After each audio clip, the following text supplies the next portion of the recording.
তৃণমূল ঘনিষ্ঠ মোহাম্মদ নাজিবুদ্দিনের বাড়ি থেকে পাওয়া গেছে 15 কেজি সোনা। কে এই নাজিবুদ্দিন জানেন? যার নাম এখন দেখাচ্ছে টুলু মণ্ডল নামে। এনার আসল নাম মোহাম্মদ নাজিবুদ্দিন। শুধু এটুকুই নয়, এনার কখানা বাড়ি রয়েছে জানেন? 7টা বাড়ি রয়েছে। রয়েছে 2টো পেট্রোল পাম্প, প্রাইভেট গাড়ি এবং ট্রাক মিলিয়ে রয়েছে 82খানার মতো গাড়ি। আর তার সাথে রয়েছে 300 বিঘা জমি। এত সবকিছু থাকার পরেও তার কাছে আজ কিছুই নেই, কারণ মুখ্যমন্ত্রী শুভেন্দু অধিকারী সবকিছু সিজ করে নিয়েছেন এবং এগুলোকে তিনি নিলাম করে দেবেন। আচ্ছা, আপনাদের এত সম্পত্তির কথা শুনে মাথায় নিশ্চয়ই একটাই প্রশ্ন আসছে যে ইনি কি করতেন। এনার পেশা শুনলে আপনারাও চমকে যাবেন। ইনি পাথর বোঝাইয়ের কাজ করেন আর সরকারি বাস চালান। তাহলে এত সম্পত্তির মালিক হলেন কি করে? হয় তৃণমূলের ঘনিষ্ঠ থাকলে সবই সম্ভব হয়। তবে কি ভাবলেন এখানেই শেষ? না, এখানে শেষ হয়নি। একটা সাধারণ বাড়িতে বিয়ে বাড়ি হলে কত খরচা হয়? 5 লাখ, 10 লাখ, হায়েস্ট আমি ধরলাম 15 থেকে 20 লাখ। এনার মেয়ের বিয়েতে কত টাকা খরচা করেছেন জানেন? তাহলে দেখে নিন কত টাকা খরচা করেছিলেন। মেয়ের বিয়েতে 150 কোটি টাকা খরচা হচ্ছে একটা ইন্ডাস্ট্রি হয় 100 কোটি দিয়ে।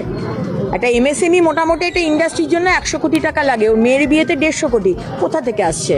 এগুলো সব ওই পাথর, বালি, কয়লা এইসবের চুরি করার যে টাকা, ট্যাক্সের টাকা সরকারের ট্রেজারিতে জমা করার কথা ছিল।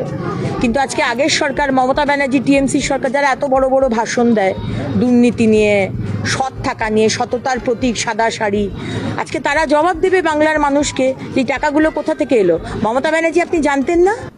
আমরা উনার যতগুলো অ্যাকাউন্ট এখনো অবধি পেয়েছি, বিভিন্ন অ্যাকাউন্টে 93 কোটি টাকা। সেই 93 কোটি টাকা আমরা টুলু মণ্ডলের অ্যাকাউন্টগুলোকে আমরা ফ্রিজ করেছি।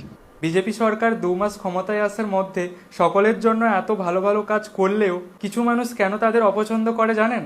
কারণ বিজেপি সরকার সকলের কথা ভাবে, সকলকে সমান সুযোগ সুবিধা দেয়। কিন্তু আমাদের পূর্ব মমতা সরকার শুধুমাত্র এই ধর্মের মানুষদের কথাই ভেবে গেছেন।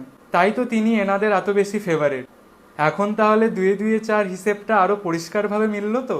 আসলে ভগবান যা কিছু করে ভালোর জন্যই করে, সেটা আবারও প্রমাণ হয়ে গেল। তাহলে সকলেই একসাথে বলুন, জয় শ্রীরাম। শোনো, আমি বলি, যেহেতু আমার দ্বারাই হবে না, আমি স্যারকে বললাম, সেই জন্য আর 2টো এক্সপার্টকে নিয়ে এসছে, ওরা দেখছে। হ্যাঁ, এখন শোনা কি শোনা নয়, খুবই অল্প গয়না।